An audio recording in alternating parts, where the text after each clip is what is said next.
If you've been to any nightclub in Australia, then it's certain that you've experienced the tunes by Will Sparks. This man has been a huge influencer in the Melbourne EDM scene, and we're about to learn why.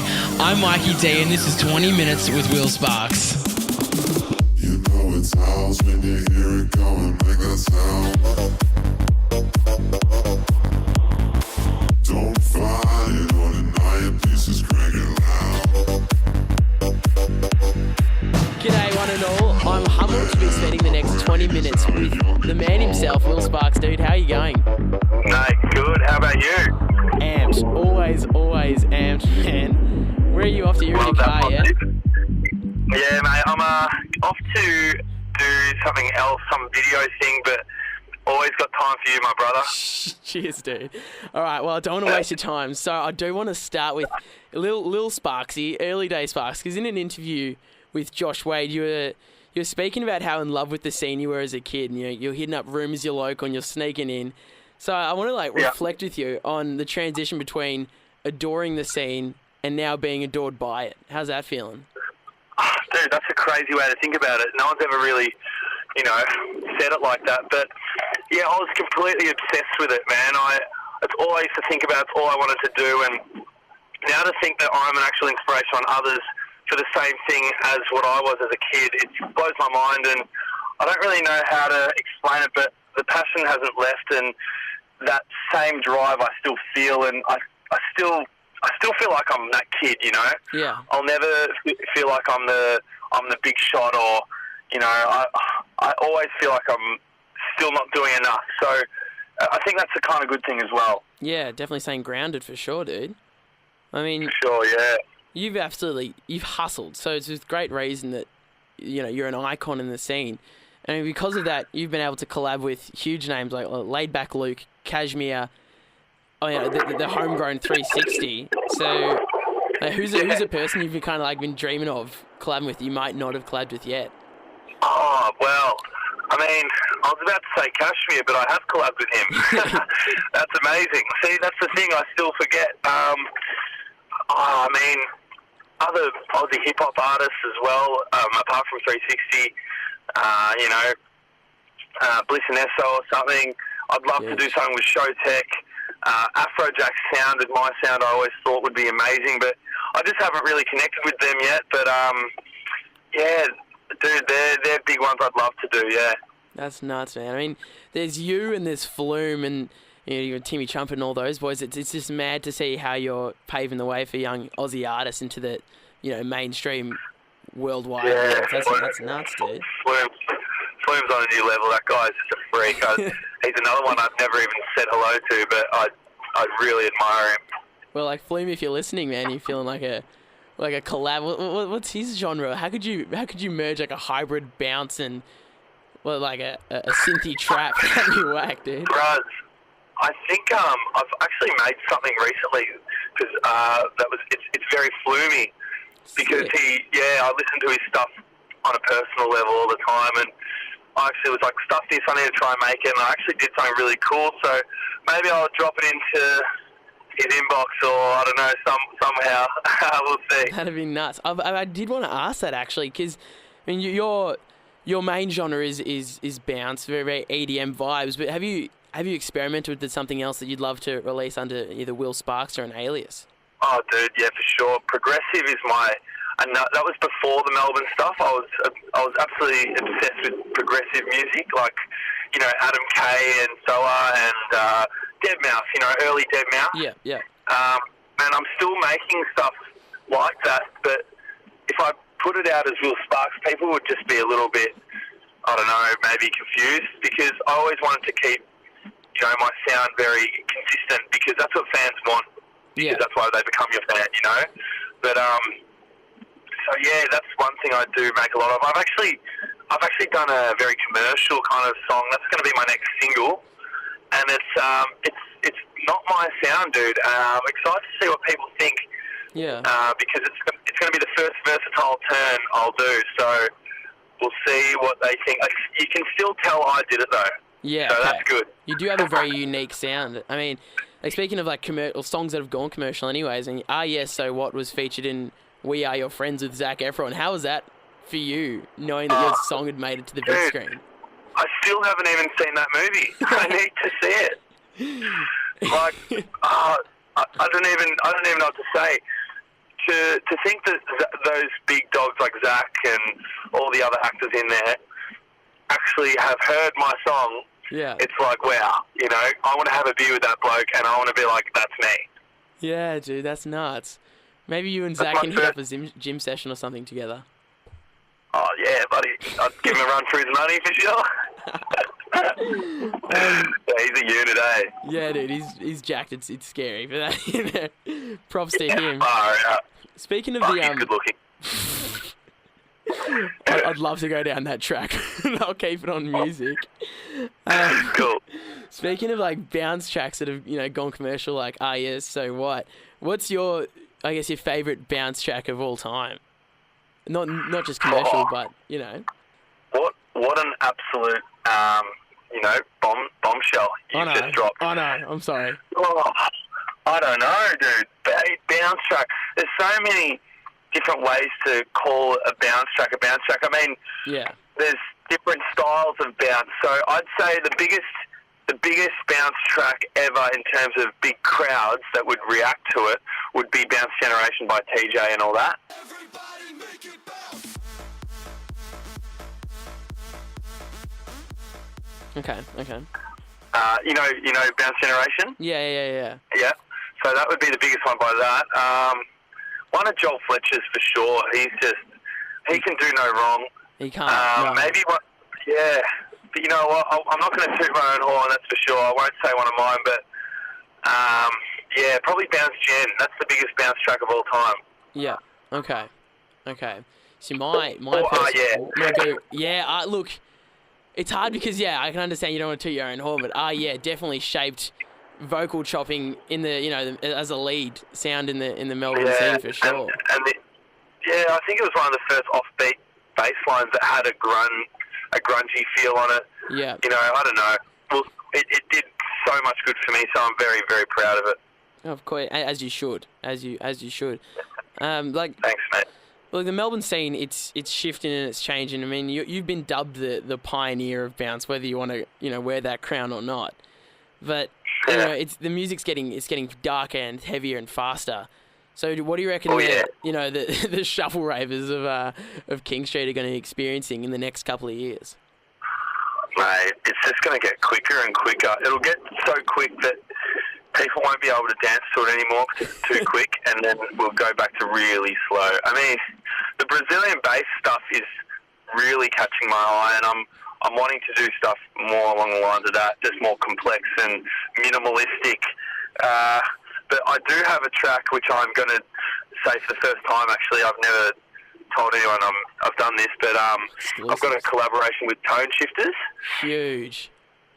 Yeah, and he's the biggest hardstyle producer there is, and what we've done is something that I've never heard before, and it's hectic, and hats off to him because he did a lot of it, and I did a bit of it, but it's a collaboration, and he's a freak. Yeah, for sure. I mean, you've done a remix of Toneshifterz already, haven't you? Have you not?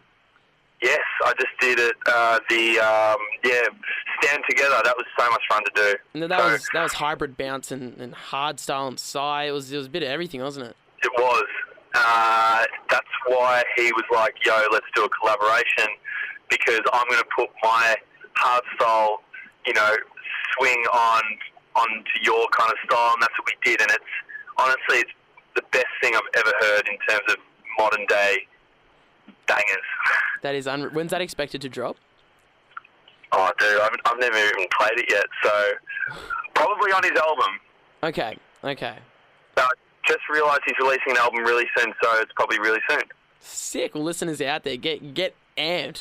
I'm excited to see how the scene changes and gets more hectic. I mean, I just recently saw your show at Billboards in Melbourne a while ago, and that was hectic. That was very electro bounce. That was nuts. That was fast. And you're keeping the crowd amped. Yeah, man. Thanks. I mean, you've got to do anything to just keep them going, keep them excited, because everything's just so exciting now. You got to keep that serotonin and their brains locked onto it. So Yeah, thanks, dude. Were you in the crowd? Yeah, dude, I was there for about 3 hours until my body couldn't take it anymore. I had to Uber myself home. But it was full on, dude. Mate, that's awesome. You were actually in the crowd. So I'm glad to hear it was a good show, though, because, you're always so hard on yourself. Yeah, I guess that's hard for you because you're doing so many shows. Do you often get feedback on them?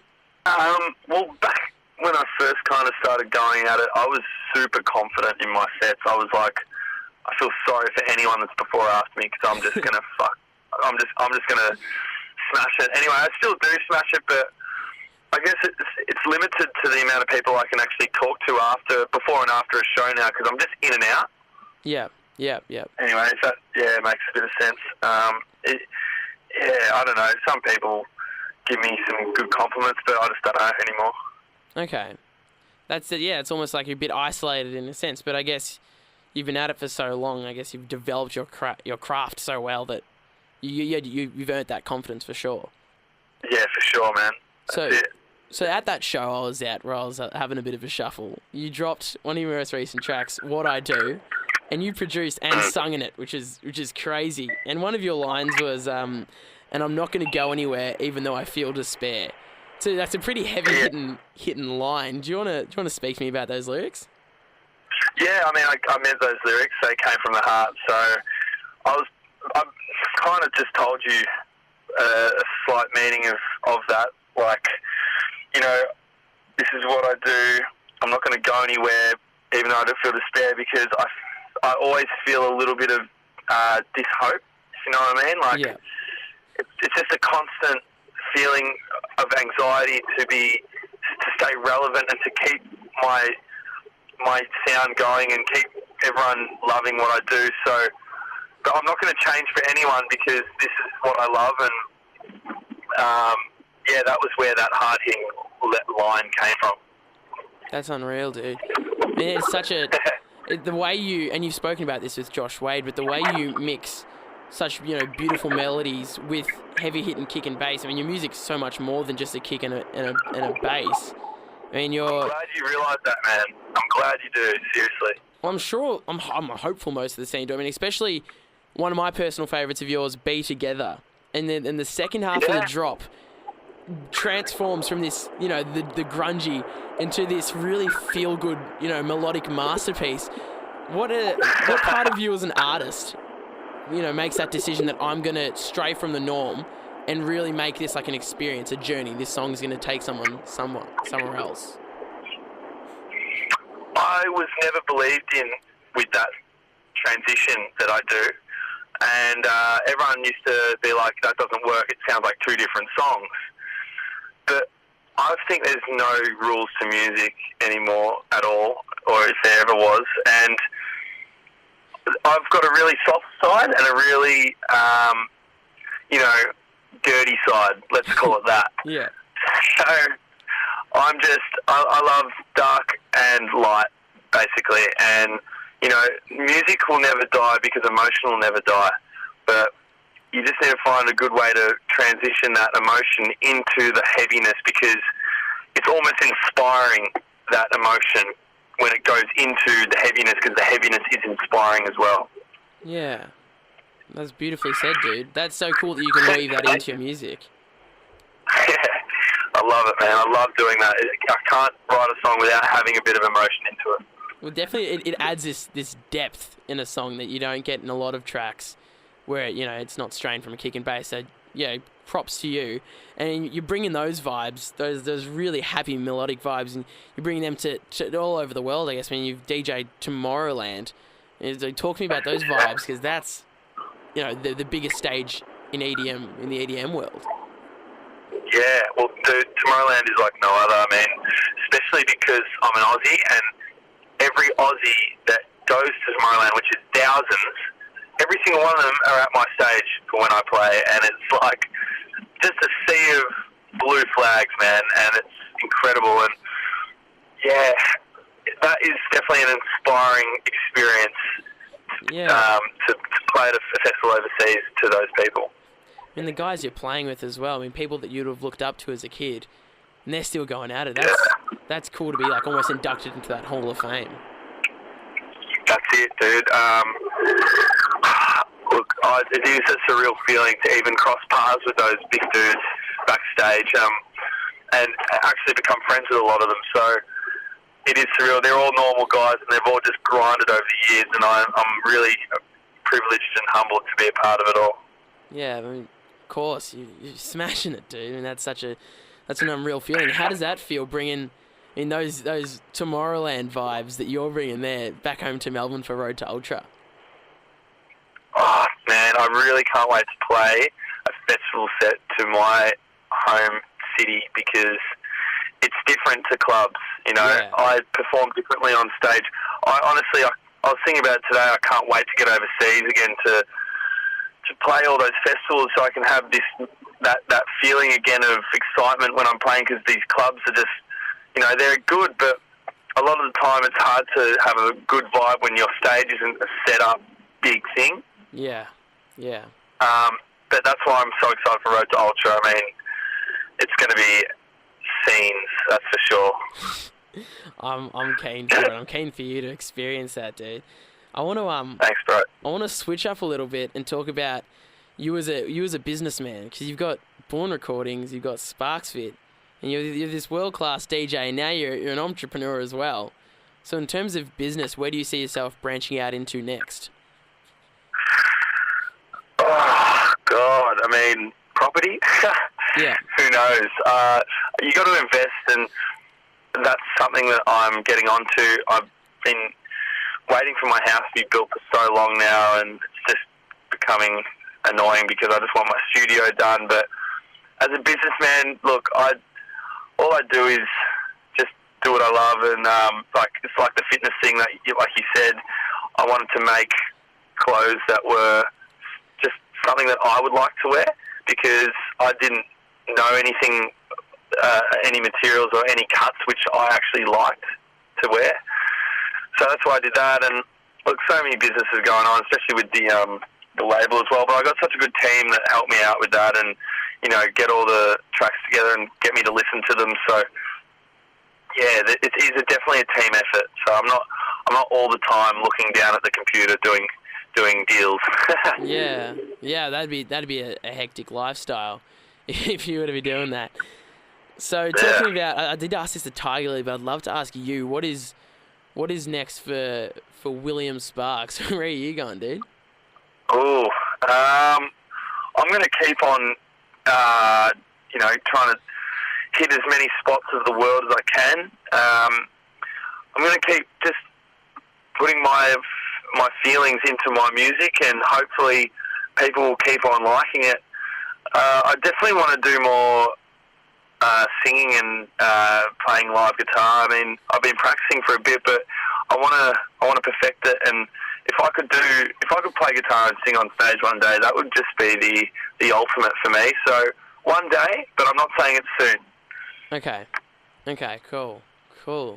Guitar. It almost sounds like you're trying to go acoustic vibes, hey?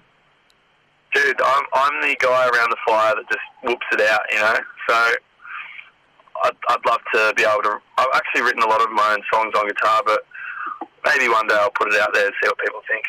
Yeah, I always wonder that for an artist, because it's great producing the same genre, but of course you've got that creative side you love to experiment. So do you feel like you're limited by your fame almost? Limited by my fame, yeah.